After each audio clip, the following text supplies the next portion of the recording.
Assalamualaikum warahmatullahi wabarakatuh.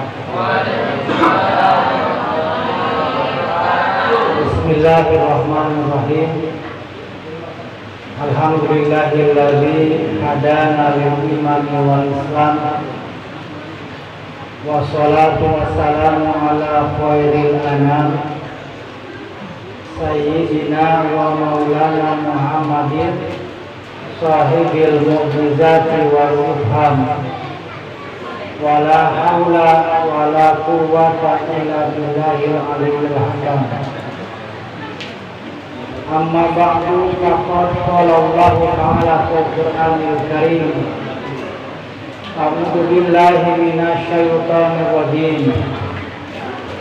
Subhanalladzi asra bi 'abdihi laylan minal masjidil haram ila masjidil aqsa alladzi barakna hawlahu linuriyahu min ayatina innahu huwas samiul basir.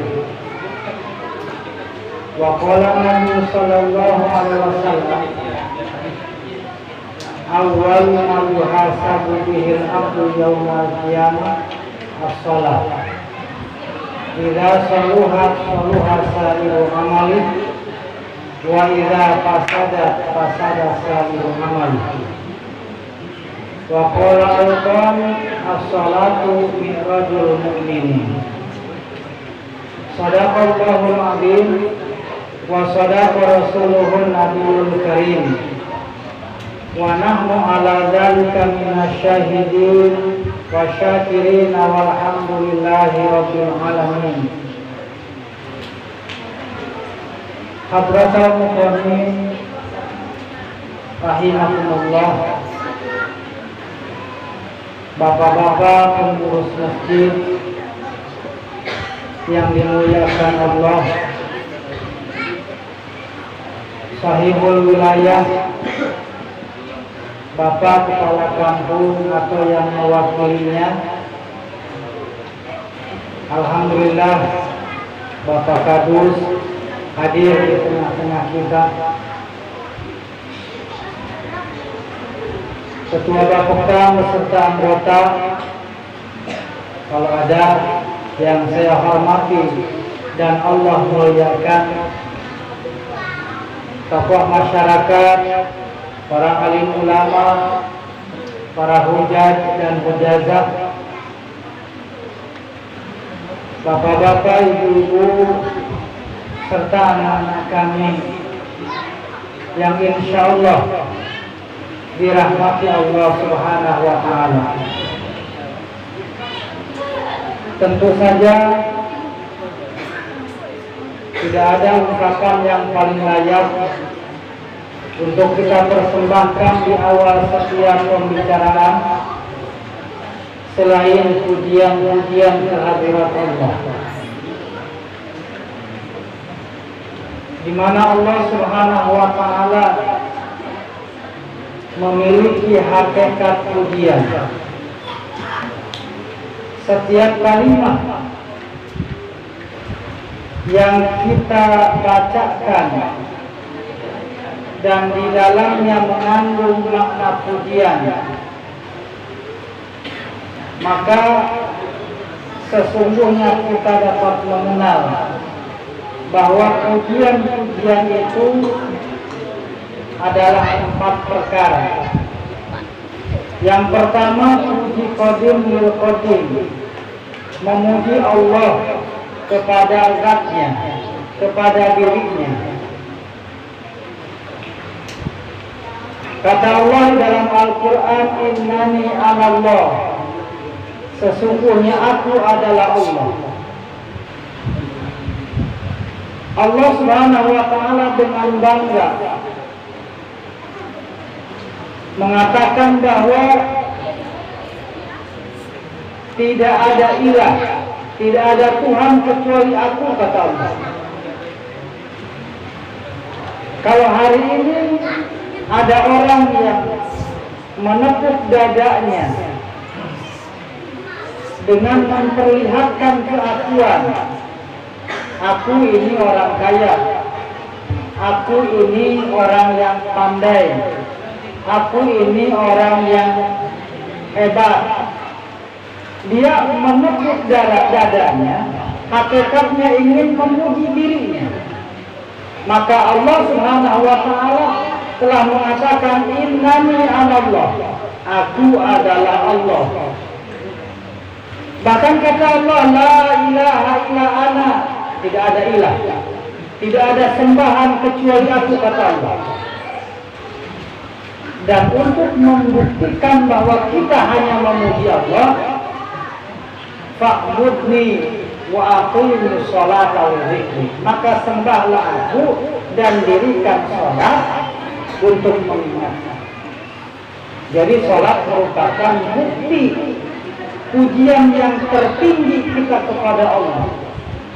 Kalau kita sudah melaksanakan sholat, hakikatnya hidup ini telah mengagungkan Allah, telah memuji Allah dengan hakikat yang sebenarnya. Dan bagaimana tentang sholat ini, malam ini akan diceritakan. Salawat dan salam kita hadiahkan kepada junjungan yang mulia, Nabi yang agung, Nabi besar Muhammad sallallahu alaihi wasallam, juga kepada keluarganya, keluarga Nabi, kullu bani Hashim wa bani Muttalib.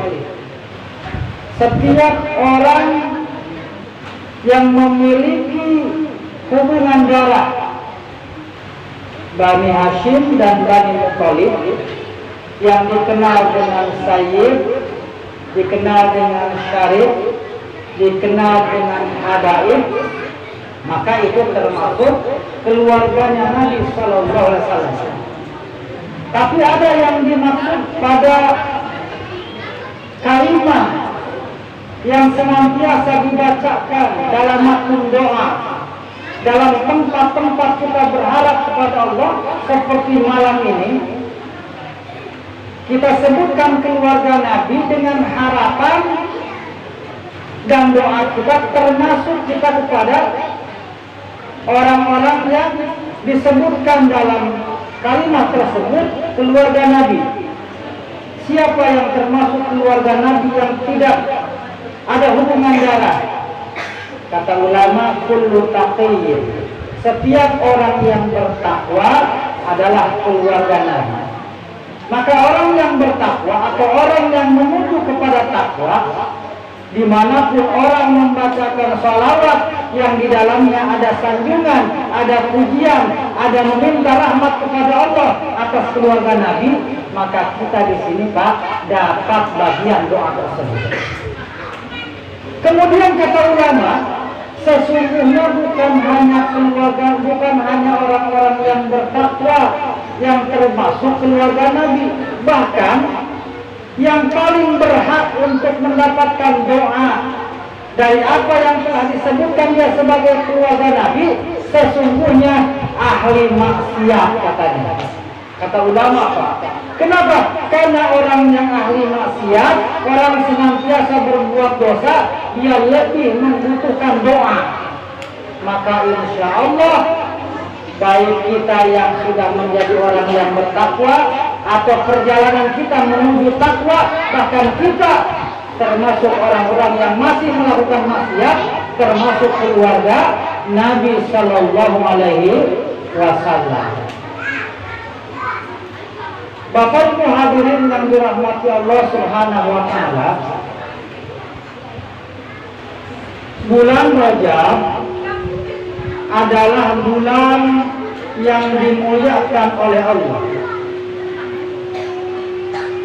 Begitulah hadis Nabi mengatakan, inna Rajaba syahrullahil asham, sesungguhnya bulan Rajab adalah bulan Allah yang tuli. Kenapa bulan Rajab dikatakan bulan yang tuli? Bulan yang tidak mendengar, karena di bulan Rajab Allah Subhanahu wa Ta'ala tidak menghiraukan hamba-hambanya yang berbuat dosa dan berbuat maksiat. Karena kemuliaan bulan Rajab, Allah tidak begitu mempedulikan orang-orang yang berbuat dosa dan berbuat maksiat. Maka disebut bahwa bulan Rajab Syahrullahil Asham, bulan yang tuli. Tapi jangan pula mentang-mentang di bulan Rajab Allah tidak menghiraukan orang yang berbuat dosa, lalu setelah tahu buat dosa aja Allah tak begitu menghiraukan. Jangan salah, nanti setelah habis bulan Rajab ada sanksinya lebih keras. Kira-kira seperti itulah Pak. Sama seperti kalau bulan Ramadan kita beramal, jika kita beramal dengan amalan sunnah maka akan dibalas dengan pahala wajib. Kalau kita beramal dengan pahala wajib maka akan dibalas seolah-olah kita telah mengerjakan 70 amalan wajib. Dan kemudian satu amalan ibadah itu akan diganjar oleh Allah dengan 1000 balasan, 1000 kali lipat. Tapi jangan salah bahwa berbuat dosa di bulan Ramadan pun dilipatkan 1000 kali lipat. Jadi kalau seandainya kita manfaatkan bulan Ramadan untuk berbuat baik, berbuat amal saleh, beribadah, maka pahala yang dijanjikan oleh Allah akan senantiasa dilipatkan, dilipat gandakan. Dan kita berhati-hati dari mengerjakan amal-amal yang salah. Tetapi kalau seandainya kita malah berbuat yang seimbang, berbuat baik dikerjakan, berbuat salah pun dikerjakan, maka sekalipun amal kebaikan itu banyak, tentu saja amal keburukan pun juga berlipat ganda.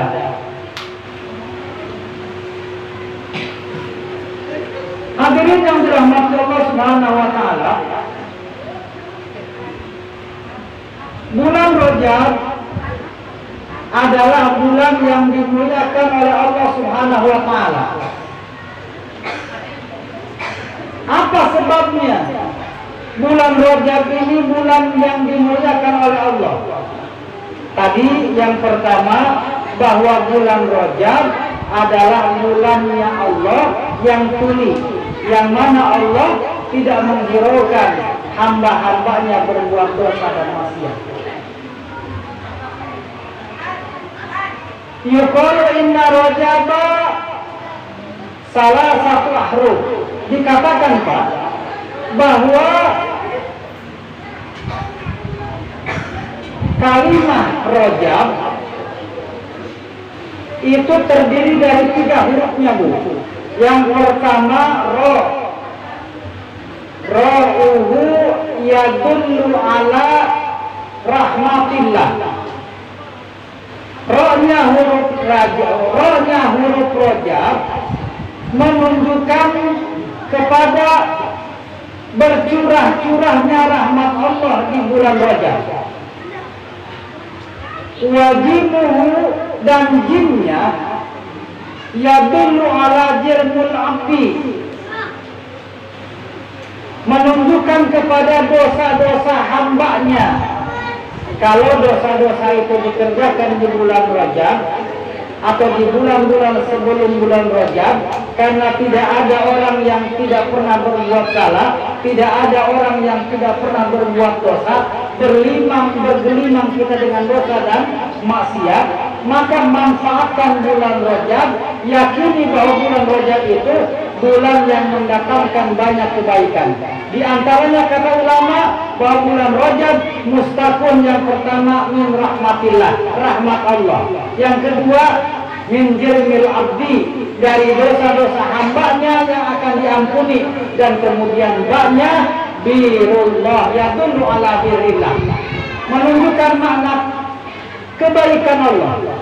Yang berarti bahwa bulan Rajab atau di bulan Rajab Allah Subhanahu wa taala mencurahkan rahmatnya, mencurahkan kebaikannya kepada manusia yang banyak berbuat dosa, sehingga karena kemuliaan bulan Rajab Allah Subhanahu wa taala akan ampuni dosa-dosa kita.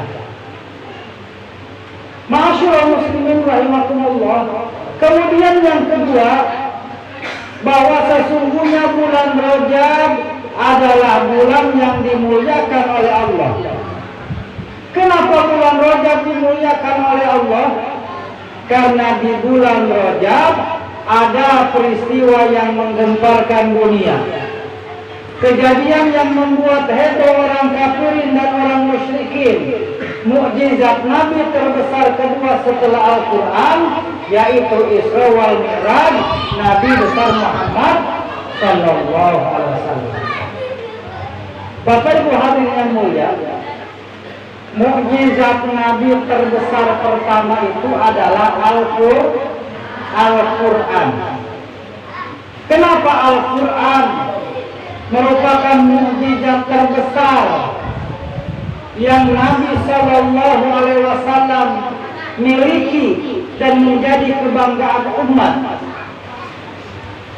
Karena hadirin yang mulia, mukjizat Nabi selain Al-Quran itu telah berlaku dan hari ini tidak dapat kita saksikan mukjizat tersebut.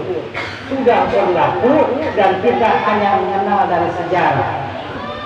Nabi telah membelah bulan menjadi dua bagian. Itu mukjizat Nabi.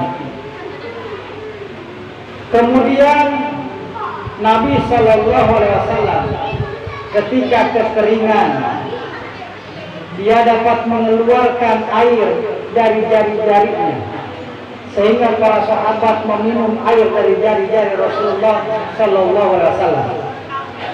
Kemudian mukjizat Nabi, kalau Nabi Sallallahu Alaihi Wasallam memandang ke arah depan, maka sama pandangan Nabi ke arah depan seperti Nabi memandang ke arah belakang. Sama apa yang nampak pada pandangan Nabi, depan dan belakang. Hadirin yang dirahmati Allah Subhanahu wa taala, termasuk juga Isra wal Mi'raj merupakan mukjizat Nabi terbesar. Tapi kedua, yang pertama adalah Al-Qur'anul Karim. Kenapa? Karena Al-Qur'an mukjizat Nabi terbesar yang sampai hari ini dan sampai hari kiamat masih kita saksikan keagungan dan kemuliaannya.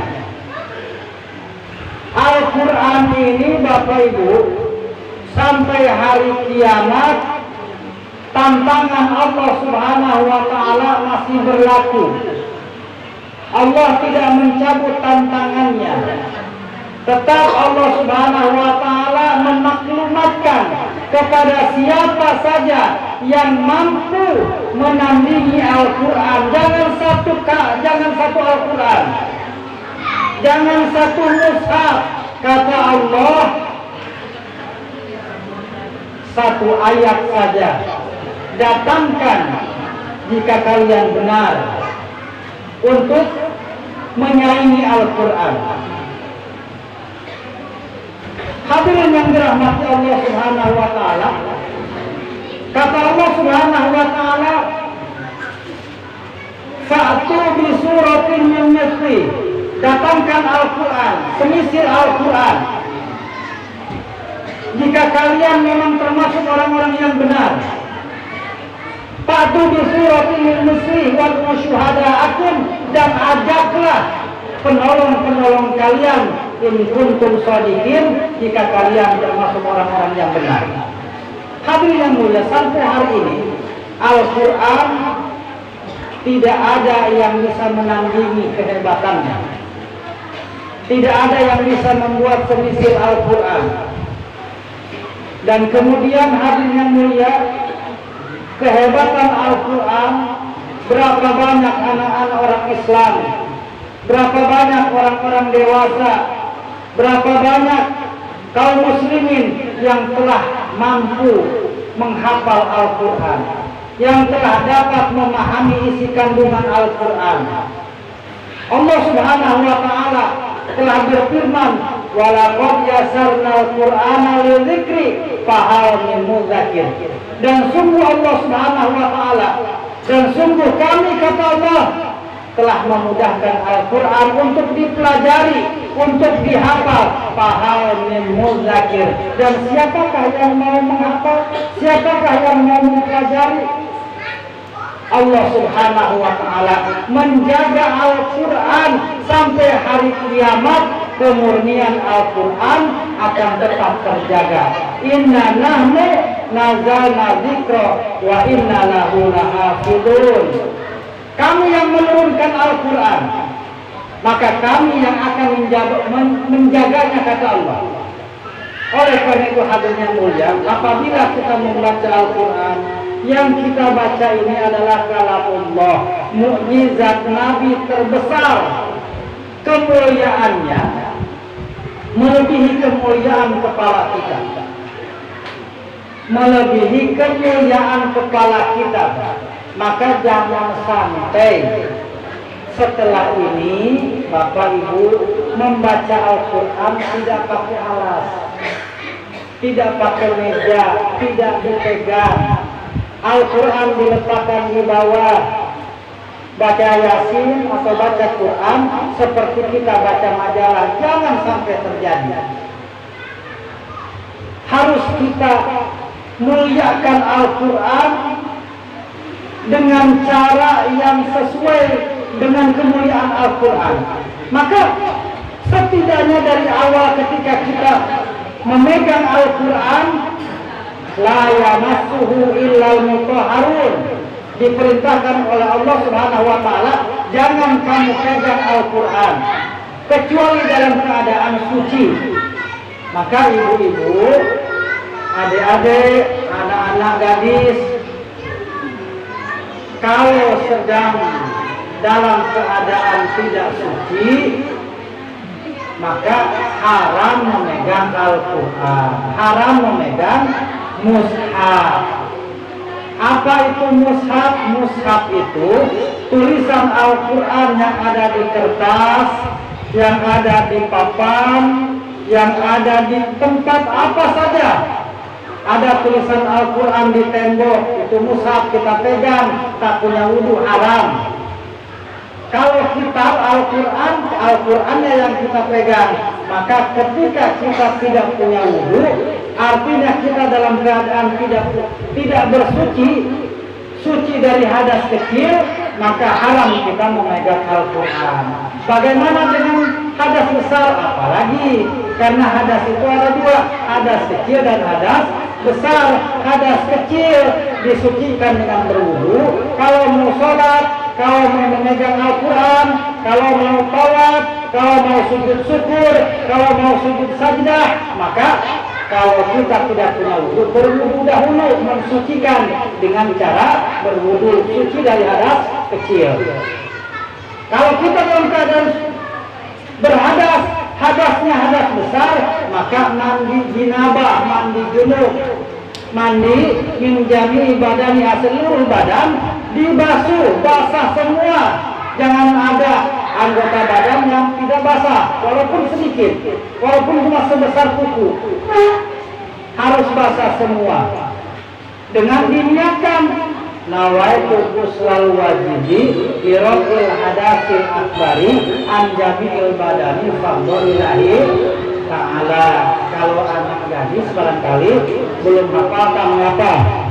Nanti kalau mau menikah itu Pak Tua yang ngajarkan, Pak Penghulu yang ngajarkan.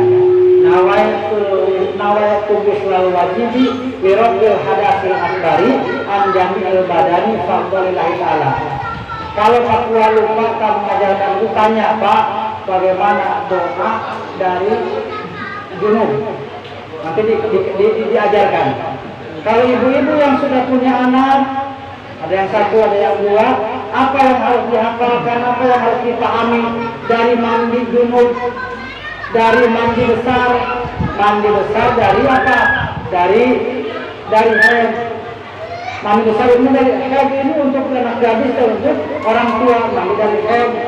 Kemudian yang sudah beristri, yang sudah bersuami, punya anak, apalagi harus paham, harus tahu bagaimana mandi dari wiladah.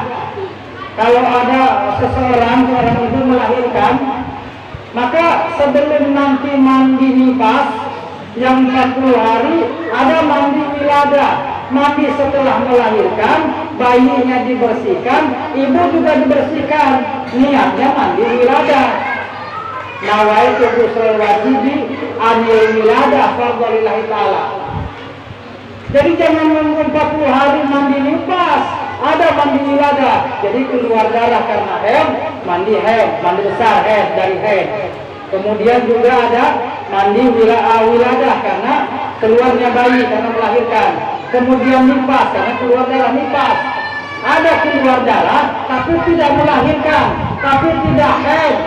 Darah apa itu namanya?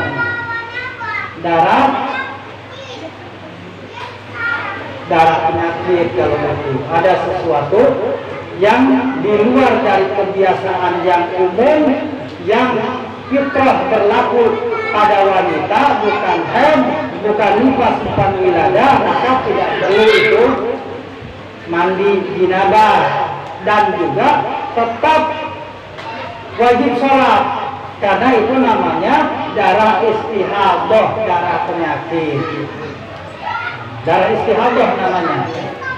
Hadirin yang dirahmati Allah Subhanahu wa taala, barangkali ini perlu kita sampaikan kepada anak gadis kita, istri kita supaya mereka paham.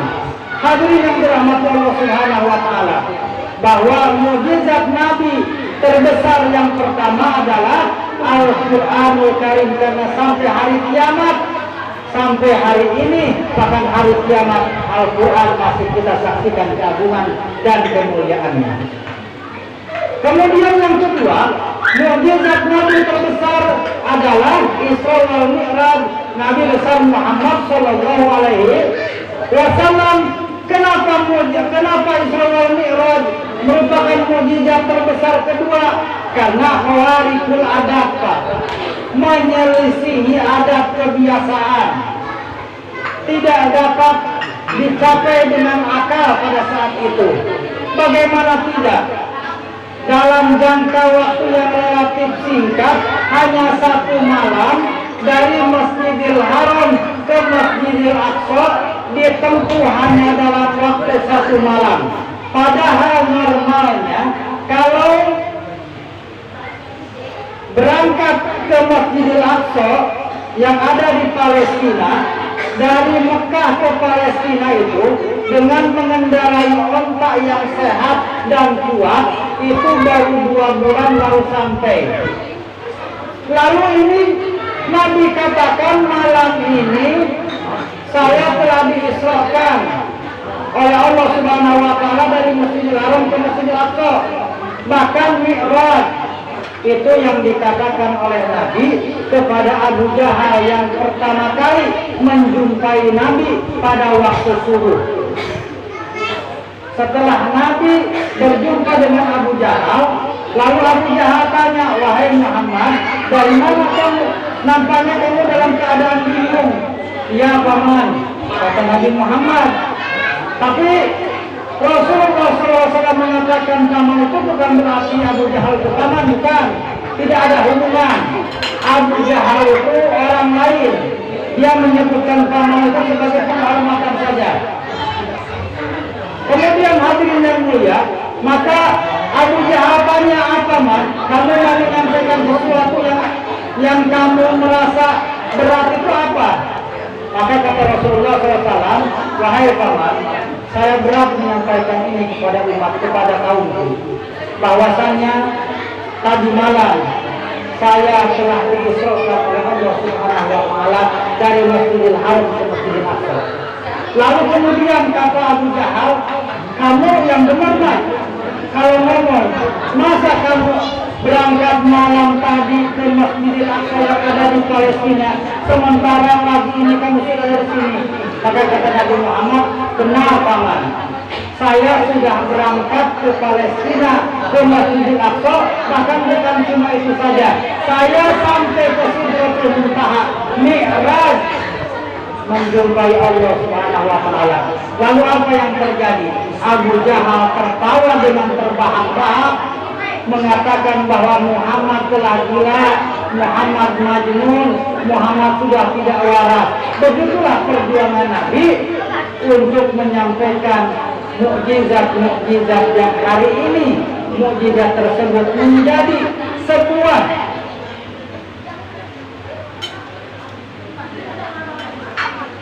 peringatan dan juga di dalamnya ada perintah Allah Subhanahu wa taala yang sangat penting dan utama sebagai Allah Subhanahu wa taala menunjukkan kasih sayangnya kepada kita. Hadirin yang dirahmati Allah Subhanahu wa taala. Lalu kemudian bagaimana kita bisa melihat bahwa mukjizat Nabi terbesar kedua yaitu Isra Mi'raj itu merupakan perkara yang khawarikul adat, perkara yang menggemparkan dunia, menggemparkan orang-orang kafir dan orang musyrikin, maka Allah sudah menunjukkannya dalam ayat yang pertama dari Quran surat Al-Isra. A'udzu billahi minasyaitonir rajim. Subhanalladzi maha suci zat. Hadirin yang mulia, kalau orang Arab biasanya untuk menunjukkan sebuah pembicaraan yang mengagetkan, sebuah pembicaraan yang isinya merupakan sesuatu yang aneh, sesuatu yang besar dan muskilah, maka orang Arab itu biasa mengatakan subhanallah. Subhanallah, itu orang-orang kafir. Mereka tahu dan paham cara menggunakan kalimat tersebut dengan kalimat ta'ajub. Subhana wa jam'u lana, maha suci. Artinya apa? Bahwa yang diceritakan itu adalah perkara yang besar. Begitupun Allah untuk memahamkan kepada umat ini, untuk memahamkan kepada kaumnya bahwa Nabi SAW telah melakukan perkara yang besar diceritakan oleh Allah dalam Al-Quran. Allah katakan dan Allah muliakan, Subhanalladzi maha suci zat alladzi asra bi abdihi, yang telah memperjalankan hambanya minal masjidil harami ilal masjidil aqsa, dari masjidil haram ke masjidil aqsa. Jadi Allah sebutkan pada ayatnya, pada kalimahnya menunjukkan makna ta'ajub, menunjukkan makna kaget, sesuatu yang luar biasa yang Allah ceritakan ini. Tapi Allah Subhanahu wa taala sampaikan bahwa pada kalimat asra, yang telah memperjalankan hambanya. Jadi Rasulullah SAW ini bukan dia berjalan dengan kakinya, bukan berjalan dengan kekuatannya. Ya, kalau Nabi SAW berjalan dengan kekuatannya, berjalan dengan kakinya, pasti tidak akan secepat yang Nabi ceritakan kepada kaumnya. Barangkali Nabi tidak akan pernah sampai karena Nabi tidak pernah ke sana. Tetapi karena Nabi SAW diisrakan, diberangkatkan pada waktu malam oleh Allah Subhanahu wa taala. Jadi yang memberangkatkannya Allah, kemudian Allah Subhanahu wa taala memberikan fasilitas kendaraan yang dahsyat, yang modern, maka dalam jangka waktu yang relatif singkat sampailah Rasulullah kepada tujuan, yaitu di Palestina, Masjidil Aqsa.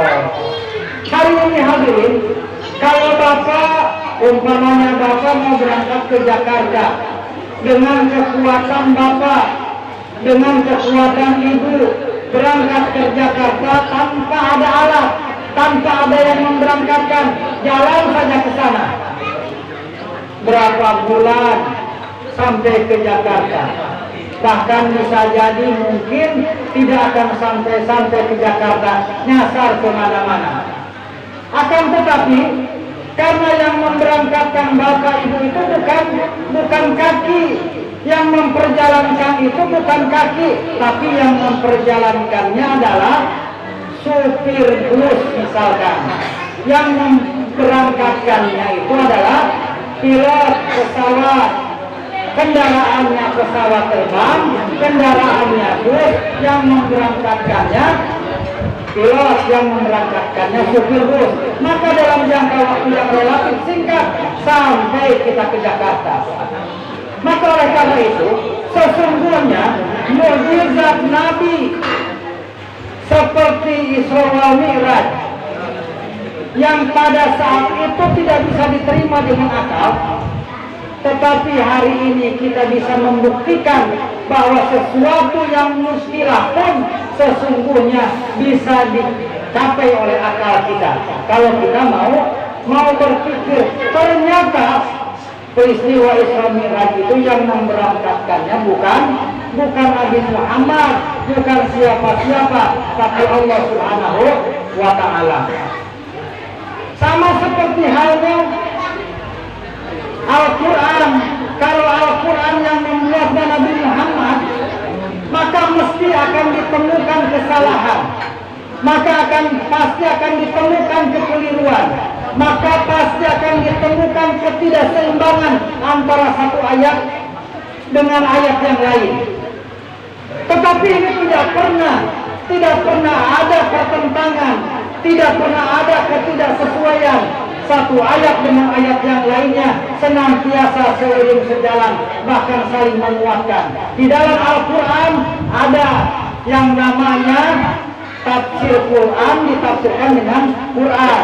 Artinya ayat yang satu dijelaskan oleh ayat yang lain.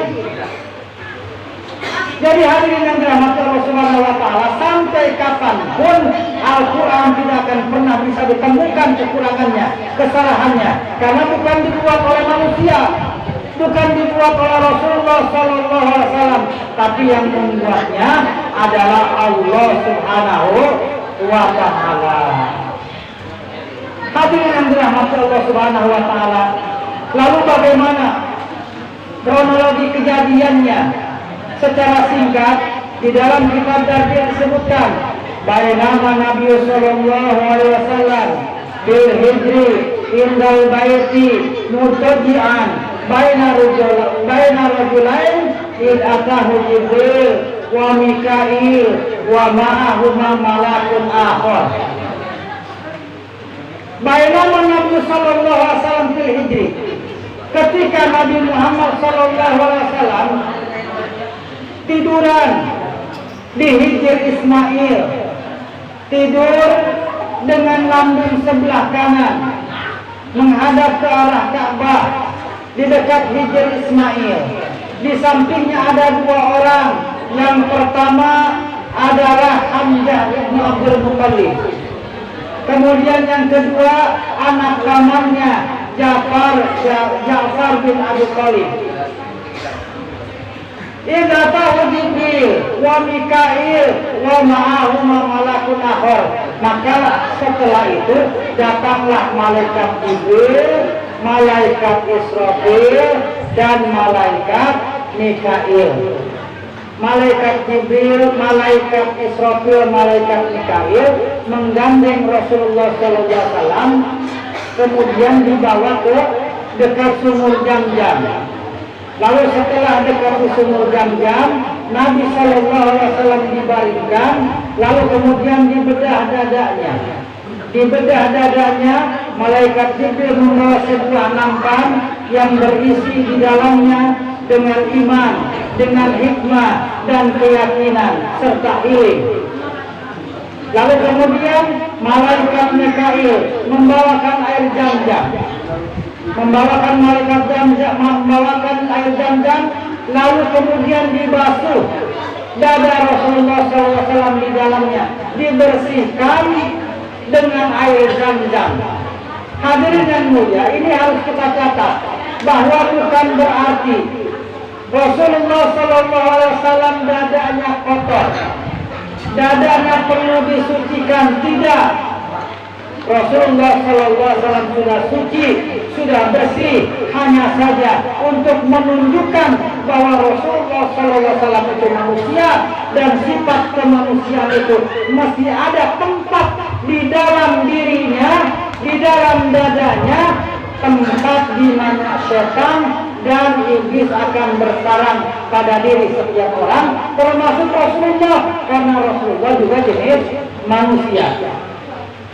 Nah, di dalam diri manusia, dalam tubuh manusia itu ada tempat, dan tempat tersebut terus dialiri oleh darah. Karena darah ini tidak ada satu bagian pun dari tubuh yang tidak dialiri oleh darah. Sementara di dalam tubuh ada tempat di mana jin, setan itu bisa bersemayam di dalamnya. Lalu bagaimana cara membersihkannya? Kalau dulu untuk menunjukkan bahwa Rasulullah manusia, maka dibersihkan oleh malaikat Jibril dengan dibasuh dengan air Zam-Zam. Hari ini bagaimana? Hari ini kalau orang siap Pak untuk membersihkan diantaranya jasmani dari kotoran, itu kami orang siap, kami orang Mantura itu nelpon Ustaz Herman. Kalau untuk membersihkan badan dari kotoran itu, bagaimana kami nelpon Ustaz Herman? Kami nelpon Ustaz Herman minta untuk dibekam Pak. Minta untuk dibekam. Kenapa harus dibekam? Begini Pak, di dalam tubuh manusia ada tempat, ada wadah di mana setan dan jin itu bisa masuk ke tempat tersebut. Maka jangan heran kalau kita mau sholat Bu, itu dompet yang lupa, dompet yang sudah diingat-ingat tadi, dompet yang sudah lupa di luar sholat, pada saat kita sholat itu jadi ingat. Karena setan yang bersemayam di dalam tempat tadi bersama aliran darah itu mengingatkan kita tentang hadiah dunia, agar kita lalai dari mengingat Allah, mengingat rakaat sholat, mengingat bacaan sholat. Maka bagaimana caranya? Banyak istighfar, banyak zikir, dan kemudian juga kalau mau diruqyah, lebih utama setelah diruqyah harus dibekam, dikeluarkan darahnya. Manusia mengeluarkan jin dan setan, membekam mengeluarkan darah yang kotor yang ada di dalam tubuh manusia. Kata Allah, kata Nabi SAW, ini bukan main-main, bukan apa namanya main-main dan bukan kira-kira. Tidak, memang benar adanya. Kata Nabi, inna syaiton liyajri min ibni Adam madrodami. Sesungguhnya setan, jin bersemayam dalam tubuh anak Adam itu dalam aliran darah. Darah itu terus mengalir, darah kotor mengalir terus mengalir ke seluruh tubuh, melalui otak juga. Maka kadang otak itu ada ngeresnya, Pak. Otak itu ada ngeresnya. Kalau banyak ngeresnya, itu darah itu banyak setannya itu. Mengalir terus ke dalam dada, maka dia nyangkut di dada, nyangkut di wadah tadi. Setan atau jin yang kalau kita banyak lalai, banyak melamun, nyangkut di dada, di wadah tadi bersama darah yang kotor. Maka bagaimana caranya?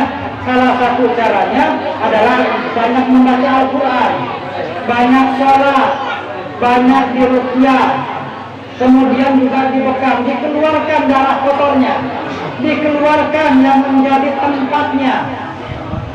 Begitu. Hadirin yang dirahmati Allah Subhanahu wa taala, begitu pun juga yang terjadi pada Nabi sallallahu alaihi wasallam. Dikeluarkan darah kotornya oleh malaikat Jibril, kemudian dibersihkan dengan air Zam-Zam, dimasukkan ke dalam dada Rasulullah sallallahu alaihi wasallam, keimanan, kesabaran, hilm, hikmah dimasukkan ke dalam dada Rasulullah sallallahu alaihi wasallam. Setelah bersih, maka kemudian malaikat Jibril membawa seekor binatang yang tingginya lebih rendah daripada kuda dan lebih tinggi daripada himar atau keledai. Maka dia seperti jebol, peranakan antara kuda dan keledai. Jebol namanya. Nah, sebesar itu, warnanya putih. Dan kemudian Rasulullah SAW dengan membaca puji-pujian kehadirat Allah Subhanahu wa taala, lalu beliau menaiki, disuruh oleh malaikat Jibril bersama malaikat Jibril bersama malaikat Mikail, maka naik Rasulullah SAW ke atas kuda dan kemudian mulailah berangkat Rasulullah SAW. Berangkat terus dalam kecepatan yang tinggi. Bagaimana kecepatannya? Kecepatannya adalah sesuai dengan namanya. Buruk asal kata dari barkun, yaitu kilat. Maka artinya bahwa kendaraan itu larinya secepat kilat. Begitu berangkat langsung sampai ke satu tempat yang namanya Tanah Thayyibah, yaitu yang sekarang namanya Madinatul Munawwarah. Tanah Thayyibah sebelum berganti menjadi Madinatul Munawwarah adalah sebuah tempat yang subur, banyak pohon kormanya, tanahnya subur. Kemudian Rasulullah SAW dipersilakan oleh malaikat Jibril untuk turun dan kemudian melaksanakan sholat 2 rakaat. Setelah Nabi melaksanakan sholat 2 rakaat, kemudian beliau naik kembali dan kemudian berangkat. Lalu di tengah perjalanan, malaikat Jibril bertanya kepada Rasulullah SAW, wahai Tuhan, tahukah di mana Tuhan tadi sholat? Maka kata Nabi Muhammad SAW, tidak tahu. Lalu jawab malaikat Jibril, wahai Muhammad, bahwa Tuhan tadi berhenti dari sholat, yaitu di Tanah Thayyibah yang nanti Tuhan akan berhijrah ke sana, yaitu Madinatul Munawwarah. Kalau kemudian berangkat lagi, lalu sampailah di suatu tempat yang mana Rasulullah SAW dipersilakan turun dan kemudian melaksanakan sholat 2 rakaat. Setelah sholat Nabi Muhammad SAW kemudian naik kembali dan Rasulullah bertanya, malaikat Jibril bertanya kepada Rasulullah SAW, wahai Muhammad, tahukah di mana engkau diturun dan sholat? Kata Nabi Muhammad SAW, tidak. Di manakah tadi aku berhenti dan sholat? Maka kata malaikat Jibril, wahai Muhammad, bahwa engkau tadi turun melaksanakan sholat 2 rakaat adalah di suatu tempat yang bernama Madyan. Madyan ini adalah tempat ketika Nabi Musa alaihissalam dikejar-kejar oleh para tentara Fir'aun, ketika dia telah menjadi seorang buronan setelah membunuh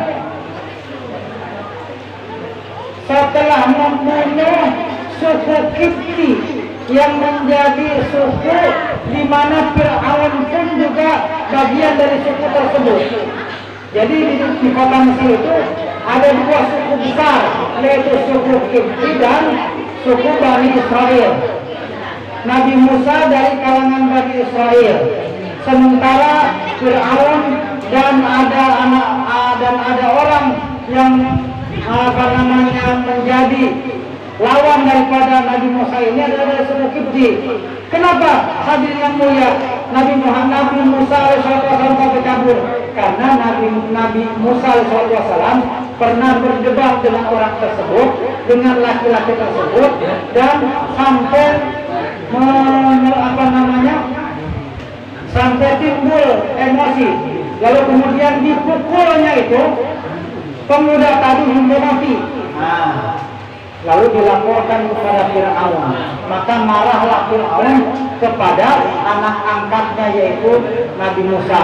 Maka Nabi Musa melarikan diri terus sampai ke suatu tempat yang bernama Madyan. Kemudian Nabi Musa berhenti untuk istirahat.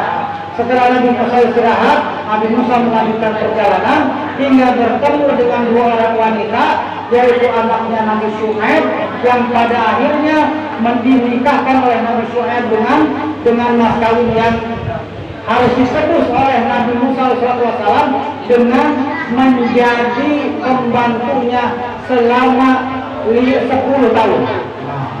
Jadi selama 10 tahun itu Nabi Musa SAW membantu pekerjaan Nabi Syuaib, berkebun, kemudian berladang, lalu kemudian menggembala kambing dan lain sebagainya.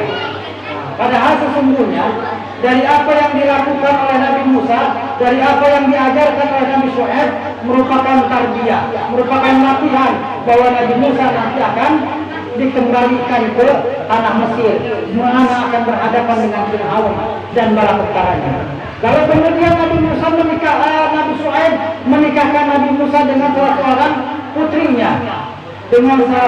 putrinya. Lalu setelah menikah, maka Nabi Musa SAW pamit untuk melanjutkan dakwah di Mesir, mendakwahi Fir'aun. Maka Nabi Musa diberikan satu oleh-oleh senjata yang bisa digunakan untuk perjalanan, yaitu sebuah tongkat. Jadi tongkat yang terkenal yang bisa menghancurkan para tukang sihir adalah tongkat yang diberikan oleh mertuanya, yaitu Nabi Syuaib alaihi salatu wassalam. Setelah itu Nabi Muhammad SAW maka berangkat lagi sampai di mana? Sampai lagi Baitul Lahmi. Sampai lagi Baitul Lahmi. Apa itu Baitul Lahmi? Baitul Lahmi itu bait itu rumah, lahmi itu daging.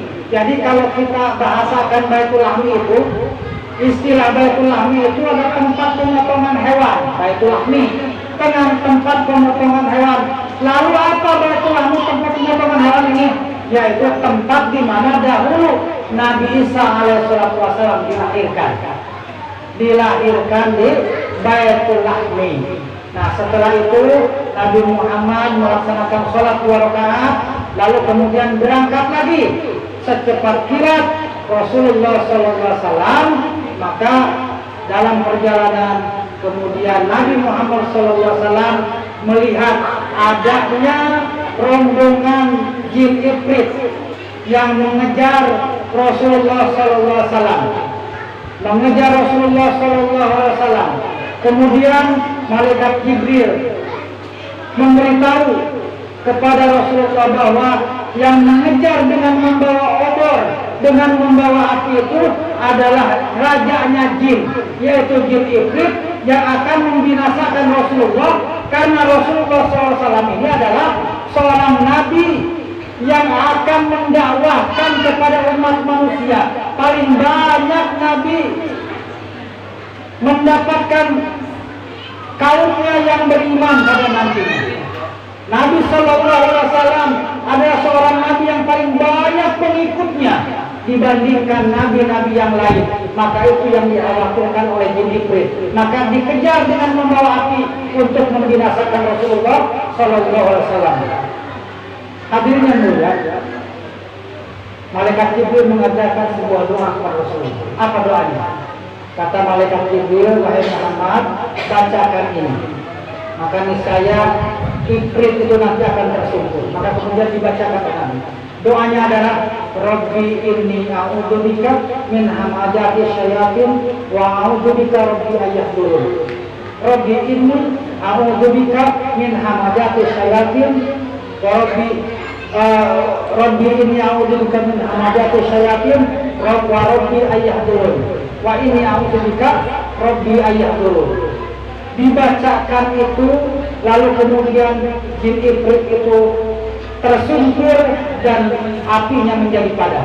Jadi oleh karena itu, kalau di tempat kita ada yang kesurupan, ada yang melamun-melamun, ada yang senyum-senyum sendiri, maka jangan dibiarkan, jangan diabaikan. Baca itu, tiupkan ke umum-umumnya, tiupkan ke kepalanya. Nah, insya Allah jinnya, setan itu akan lari dari seseorang yang kalau dibiarkan akan kesurupan. Rabbi inni a'udzubika min hamazati syayatin wa a'udzubika Rabbi ayahdurun. Itu dibacakan. Masih ngamuk dia, baca lagi ayat kursi, masih ngamuk terus, baca pulang kepala, pulang binas, masih ngamuk lagi, jangan lari, ulang-ulang saja itu. Karena biasanya kalau tidak ada latihan, kadang-kadang kita yang membacakan ada takut-takut juga. Kalau sudah nampak kita takut-takut, setan itu tahu kita dalam keadaan takut, di moodnya kita, jadi kita gemeter nanti, malah kita yang kalah. Jadi jangan kalah. Akhirnya ketika kita nampak kalah, kata dia bilang, oke, aku mau keluar, tapi buatkan kopi dulu, katanya. Oke, aku mau keluar, tapi nyalakan rokok yang itu, rokok yang bau apa namanya, nyalakan itu. Hadirin yang mulia, kalau kita membuatkan kopi, menyiapkan telur misalkan, menyalakan rokok, maka berarti kita telah diperbudak oleh setan tadi. Berarti hakikatnya kita kalah. Dia memang awalnya ia mau keluar. Kalau dibuatkan itu, kita buatkan Pak, dijamin tak akan pernah keluar. Kalaupun keluar sebentar, dia masuk lagi, minta lagi sesuatu yang baru, terus begitu. Jadi setan itu hanya menipu saja. Bagaimana caranya? Caranya terus dibaca Al-Quran berulang-ulang. Siapa yang bosan? Siapa? Kita yang bosan. Jangan sampai bosan. Baca terus. Nah, ada kalimat-kalimat ruqyah itu, makanya kita harus paham juga Pak. Di satu kampung itu harus ada orang yang paham cara meruqyah. Maka ayat-ayat ruqyah ini harus dihafal. Karena berbeda ayat-ayat ruqyah dengan ayat-ayat biasa. Nah, ada ayat-ayatnya tertentu. Itu nanti kalau dibacakan berulang-ulang, awalnya memang kita mungkin agak gimana gitu. Tapi kalau kita sudah percaya diri, kalau kita sudah terbiasa, dan kita juga membacanya dengan tawadhu, dengan khusyuk, insya Allah tidak ada jin, tidak ada setan yang tidak takut dengan Al-Quran. Itu salah satu mukjizat Al-Quran. Hadirin yang mulia, setelah sampai di Baitul Maqdis, Nabi Muhammad SAW sudah ditunggu oleh arwahnya para nabi dan para rasul. Sebanyak 12.000 nabi dan 12.000 rasul berkumpul arwahnya di Baitul Maqdis, di masjid yang hari ini dipertahankan, diperjuangkan oleh saudara-saudara kita. Padahal masjid tadi adalah masjid kaum muslimin, termasuk kita pemiliknya. Tapi kita mungkin abai, tapi mungkin kita tidak peduli. Alhamdulillah saudara-saudara kita mewakili kita untuk menjaganya. Bagaimana di hadapan Allah kita nanti akan menjawab pertanyaan Allah tentang kewajiban menjaga Baitul Maqdis. Hadirin yang mulia, minimal. Makanya kalau hari ini hadirin, Baitul Maqdis sedang dibentuk, dihancurkan. Pejuang-pejuang Palestina, mujahid-mujahid Palestina sedang berjuang mati-matian. Ribuan saudara-saudara kita, baik dari kalangan anak-anak, remaja, orang tua, bahkan orang-orang yang sudah lanjut usia, tidak mengenal daripada kemanusiaan. Orang Israel itu membantai mereka. Kalau seandainya hari ini tidak peduli, tidak ada rasa dalam hati kita, maka kita nanti akan ditanya oleh Allah, apa yang telah kita pikirkan untuk membantu saudara kita. Maka bagaimana caranya? Minimal kita doa kepada Allah atas penderitaan saudara-saudara kita. Doakan supaya mereka, para mujahid-mujahid, diberikan kekuatan oleh Allah.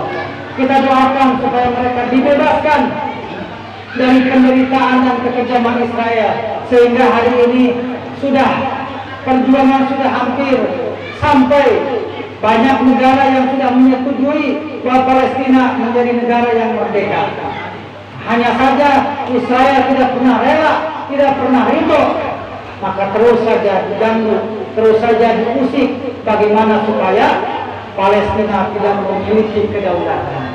Kita bantu terus dengan doa, karena mereka adalah saudara kita. Masjidil Aqsa adalah masjid yang ketiga setelah Masjidil Haram, Masjid Nabawi, dan Masjidil Aqsa adalah masjid yang dimuliakan oleh Allah Subhanahu wa Ta'ala. Tempat mi'rajnya Rasulullah setelah Rasulullah SAW melaksanakan salat berjamaah dengan para nabi dan rasul, maka kemudian turunlah sebuah tangga dari langit yang namanya Mi'raj. Mi'raj itu tangga namanya Pak. Namanya tangga turun dari langit. Kemudian Nabi Muhammad SAW naik ke tangga tadi dan dihantarkan sampai ke langit pertama. Sampai di langit pertama Nabi Muhammad jumpa dengan Nabi Adam. Kemudian singkatnya langit kedua Nabi Muhammad jumpa dengan Nabi Isa. Langit ketiga Nabi Muhammad jumpa dengan Nabi Idris. Langit keempat Nabi Muhammad SAW jumpa dengan Nabi Yusuf. Langit kelima Nabi Muhammad jumpa dengan Nabi Musa. Langit keenam Nabi Muhammad jumpa dengan Nabi Harun.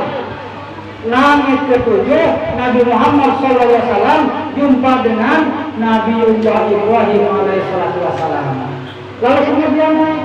naik lagi hingga ke Sidratul Muntaha. Setelah sampai di Sidratul Muntaha, tempat yang paling tinggi, tapi masih ada lagi tempat yang lebih tinggi daripada Sidratul Muntaha, yaitu Rabbul A'la. Namanya Rabbul A'la. Malaikat Jibril mundur ke belakang, tidak mampu untuk masuk bersama Rasulullah ke Rabbul A'la karena diselimuti 70.000 cahaya. Rasulullah SAW dipersilahkan untuk masuk ke Rabbul A'la dengan mengucapkan at-tahiyatul mubarakatus salawatut thayyibatu lillah. Dijawab oleh Allah Subhanahu wa taala, assalamu alayka ayyuhan nabiyyu wa rahmatullahi wa barakatuh. Rasulullah SAW mengucapkan pujian-pujian, sanjungan-sanjungan kepada Allah dengan pujian dan sanjungan sama seperti kita melaksanakan sholat. Dijawab oleh Allah Subhanahu wa taala mengembalikan pujian dan sanjungan kepada Rasulullah SAW, nabi yang paling dicintai oleh Allah, nabi yang paling utama, nabi yang Allah Subhanahu wa taala sebutkan dan sandingkan namanya bersamanya. Rasulullah SAW ketika disebut, ketika disanjung, ketika dipuji, ketika berada di tempat yang paling tinggi bersama Allah Subhanahu wa taala, Nabi tidak lupa dengan kita, Pak. Nabi tidak melupakan kita. Bahkan kata Nabi, assalamu alaina wa ala ibadillahi sholihin. Semoga keselamatan juga buat kami, kata Nabi, wa ala ibadillahi sholihin, dan bagi orang-orang hamba-hamba Allah yang soleh. Mudah-mudahan kita, Nabi tetap mengingat kita, Pak. Kadang hari ini beda kalau ada orang yang sudah naik jabatan. Dulu ketika dia minta dukungan, dia ingat dengan kita, dia datang ke tempat kita. Kalau sudah naik lupa dengan kita. Betul tidak, Pak? Beda dengan Nabi Muhammad. Ketika beliau belum naik ke langit, ketika beliau belum bersanding dengan Allah Subhanahu wa taala, beliau datang ke rumah-rumah mengajak manusia taat kepada Allah. Beliau datang kepada umat dengan menawarkan surga, dengan menawarkan kasih sayang, tapi dibalas oleh umat dengan lemparan kotoran, dengan cacian, dengan makian, dengan hujatan, bahkan sebutan yang tak pantas kepada Nabi. Nabi disebut dengan al-majnun, Nabi disebut dengan orang gila dan ahli sihir. Tapi Nabi tidak menceritakan keburukan-keburukan. Bahkan Nabi katakan, assalamu alaina wa ala ibadillahi sholihin. Semoga keselamatan bersama kami, hamba-hamba Allah yang soleh, hamba-hamba Allah yang tidak soleh. Semua umatnya didoakan oleh Nabi alaihi salatu wassalam. Setelah Nabi mengucapkan penghormatan kepada Allah, dibalas oleh Allah, Nabi ingat kepada umatnya, maka serentak seluruh para malaikat mengucapkan asyhadu an la ilaha illallah wa asyhadu anna muhammadar rasulullah. Allahumma sholli ala sayyidina Muhammad. Selesai sampai situ, maka itulah bacaan di tahiyat yang pertama. Tahiyat pertama, tahiyat awal itu kan di situ.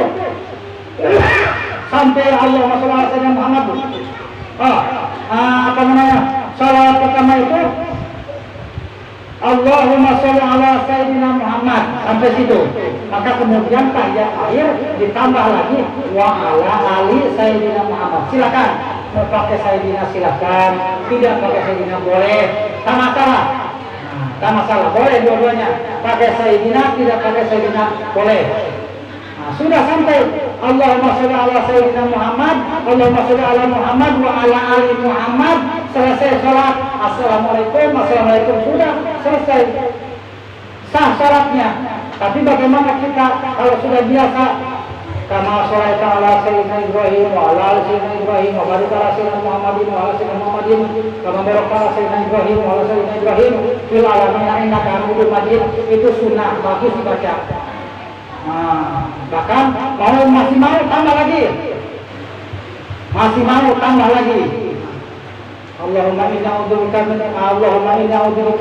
min adzabil qabri wa min adzabil nar wa min fitnatil mahya wa mamat wa min fitnatil masiihid dajjal. Masih mau lagi tambah Pak, tambah doa yang lain. Ana Rabbana zalamna anfusana wa lam taghfir lana wa tarhamna lanakunanna minal khasirin. Masih mau lagi Rabbana la tuzigh qulubana ba'da idh hadaytana. Masih mau lagi Rabbana atina fid dunya hasanatan wa qina adzabannar. Baru assalamualaikum. Pertanyaannya, kenapa itu boleh?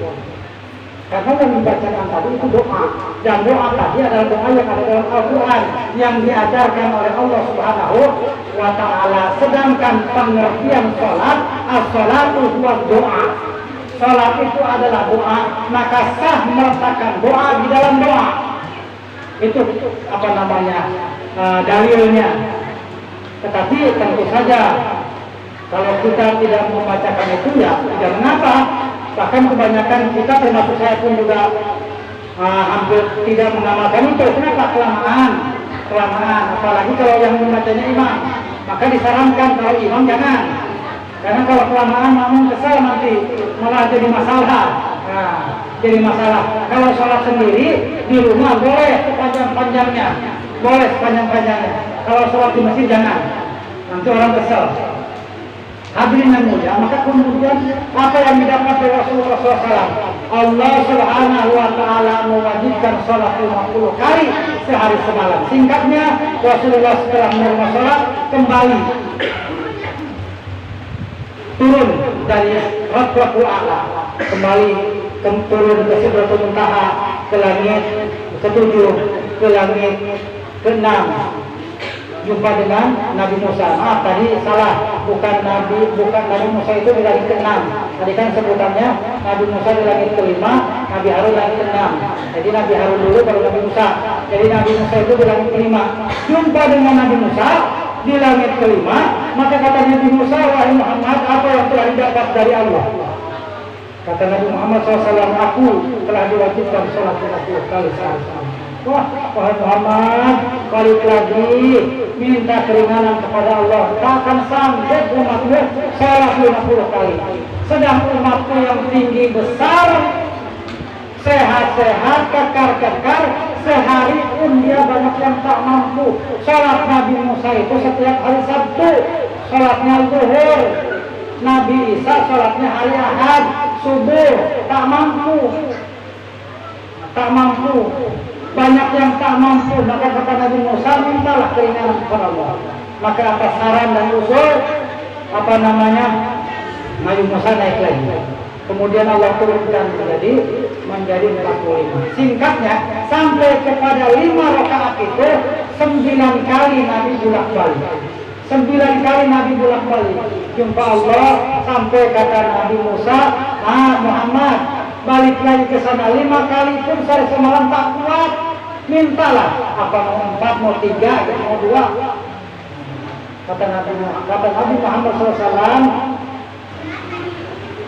saya sudah tidak sanggup lagi, malu di hadapan Allah, sudah bolak-balik minta keringanan, dan hari ini sudah menjadi 5 kali dalam sehari semalam, padahal awal diwajibkan 50 kali, maka aku sudah tidak sanggup lagi, malu kepada Allah. Biarlah yang 5 kali sehari semalam ini akan aku tanggung dan akan aku kerjakan bersama umatku.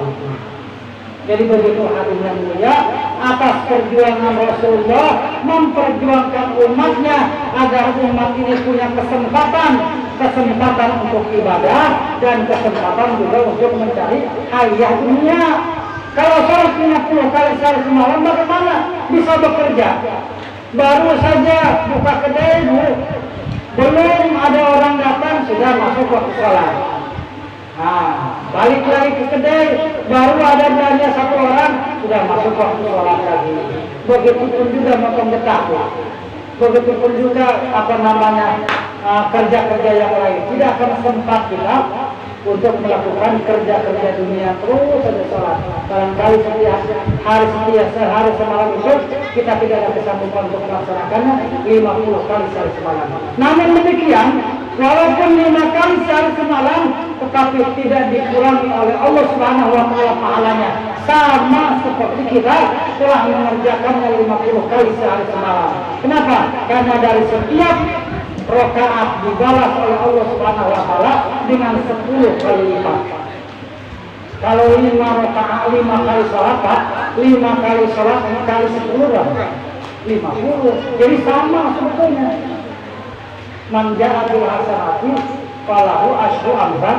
Lihat barang siapa yang datang mengerjakan 10 kebaikan, maka dia akan dibalas dengan 10 kebaikan. Maka kalau kita melaksanakan sholat 5 kali semalam, maka akan dibalas seolah-olah kita telah mengerjakan 50 kali semalam. Hadirin yang dirahmati Allah Subhanahu wa taala, lalu apa hikmahnya? Hikmahnya dari peringatan Isra Mi'raj yang besar Muhammad sallallahu alaihi wasallam ini adalah bahwa Nabi Muhammad berangkat dari masjid ke masjid. Kemudian Nabi Muhammad sallallahu alaihi wasallam menerima perintah salat. Artinya apa?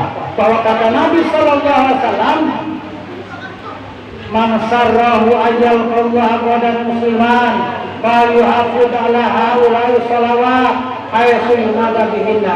Fa inna Allah ta'ala syarra li nabiyyikum sunnal huda wa innahunna min sunanil huda."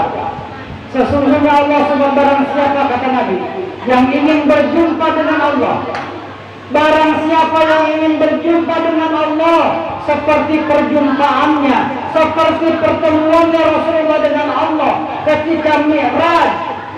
Kalau Rasulullah berjumpa dengan Allah ketika Mi'raj, berjemput zahir batin. Kalau kita berjumpa batin saja, as-salatu mi'rajul mukminin, salat itu mi'rajnya orang beriman.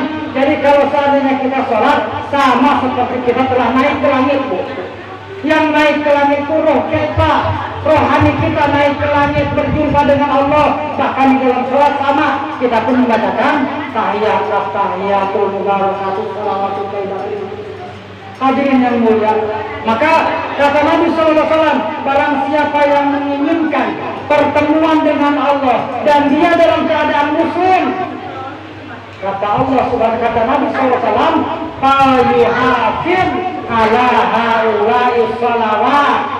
Maka jagalah sholat yang 5 waktu. Bapak Ibu, jaga sholat yang 5 waktu. Khusus bagi kaum laki-laki, khusus bagi bapak-bapak.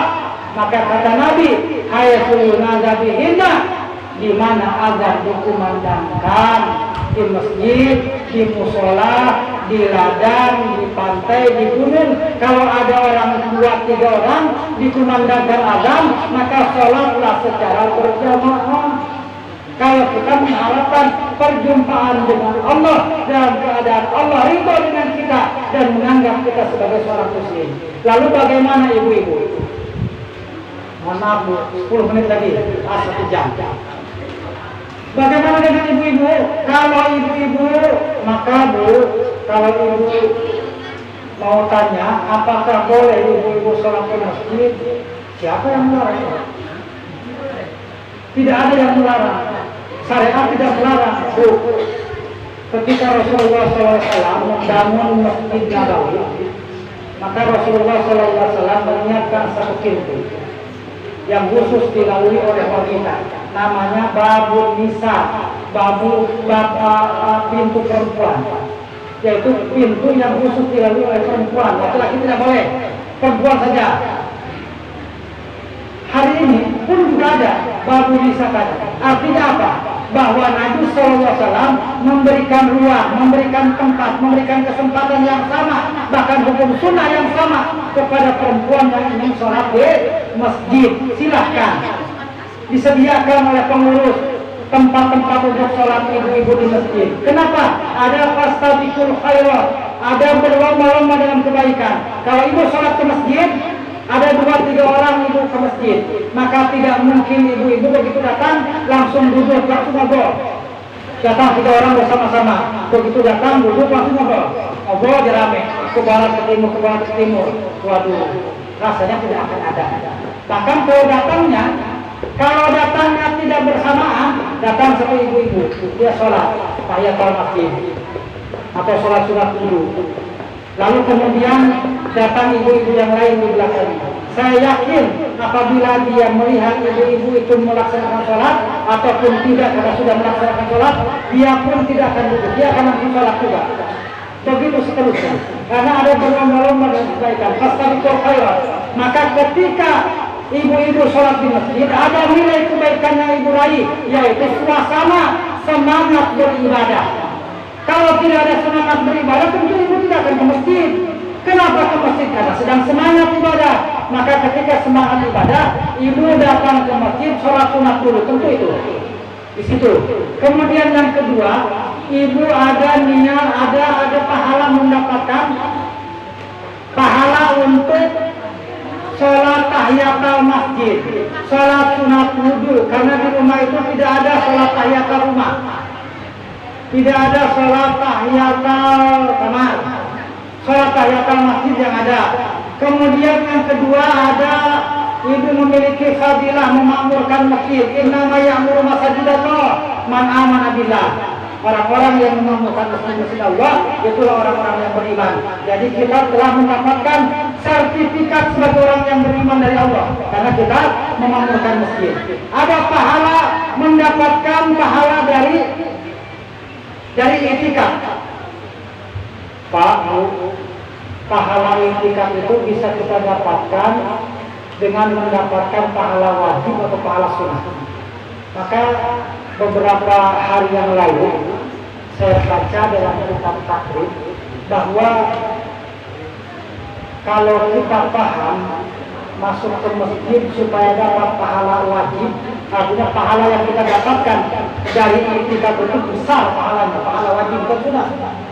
Itikaf itu kan sudah, tapi ini wajib dapatnya. Bagaimana caranya? Kita nazar di luar itu.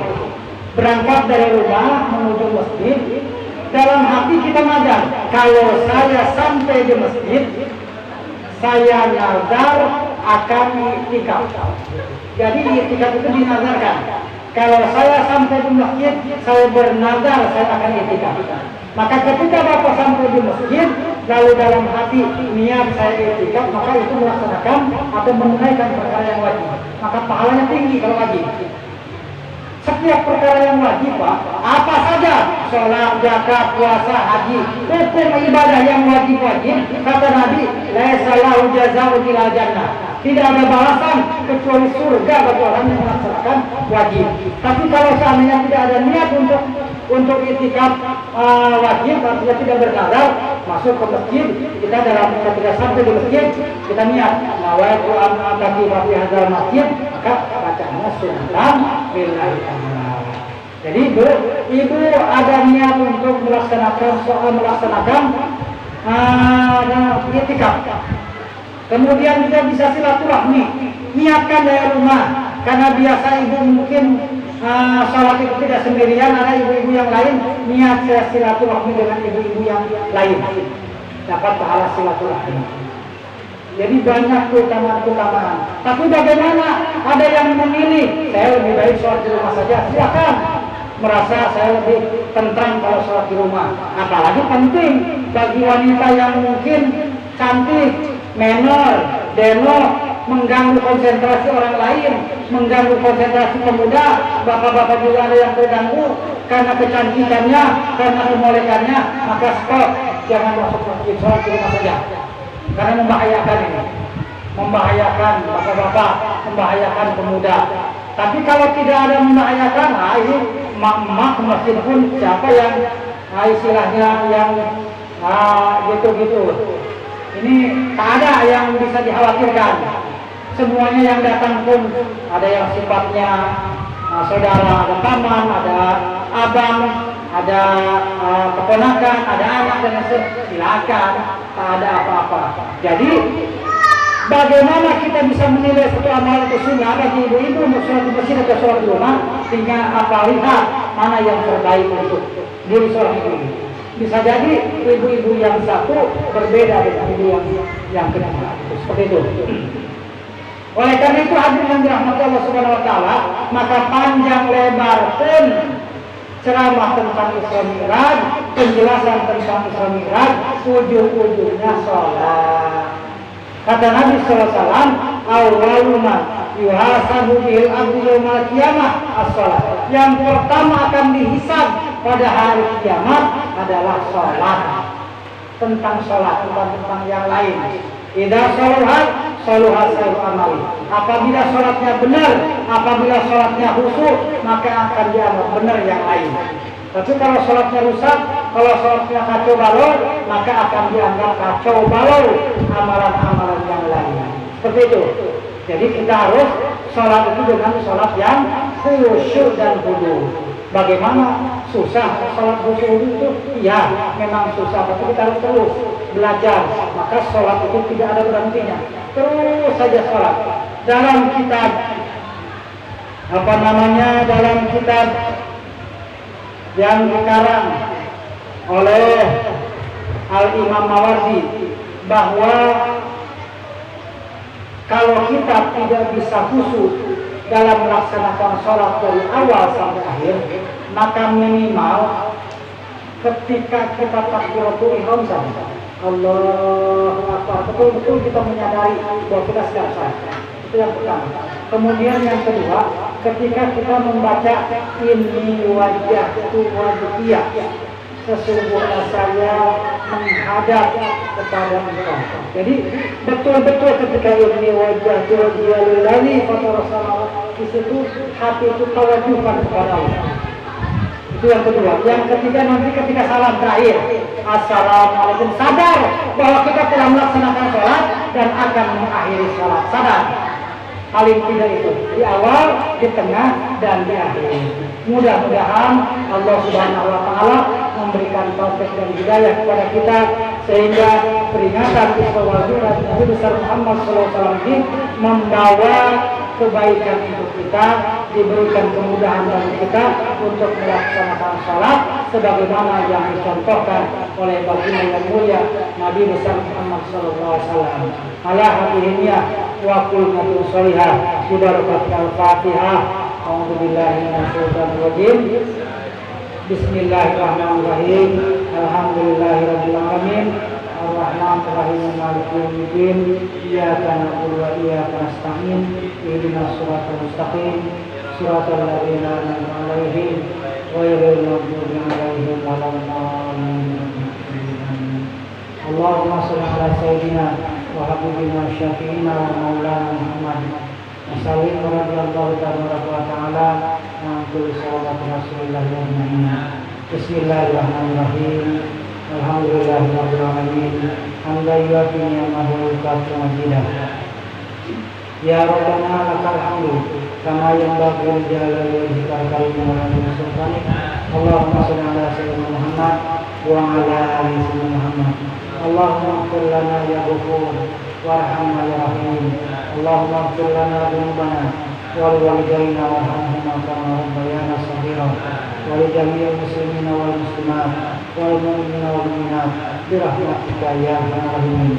Allahumma ja'al jama'ana hadza jam'an marhuman wa tafarraqna min ba'dihi tafarruqan ma'suma wa la taj'alna fina wa la ma'ana wala mayyatana syaqiya wala matuzal marhumah. Rabbana taqabbal minna innaka antas samiul alim wa tub alaina innaka antat tawwabur rahim. Rabbana atina fid dunya hasanah wa fil akhirati hasanah wa qina adzabannar. Wa sallallahu ala sayyidina Muhammadin wa ala alihi wasallam. Alhamdulillahirabbil alamin. Bapak Ibu, ini saja yang bisa saya sampaikan. Mohon maaf atas segala kekurangan. Billahi taufiq wal hidayah. Wassalamualaikum warahmatullahi wabarakatuh.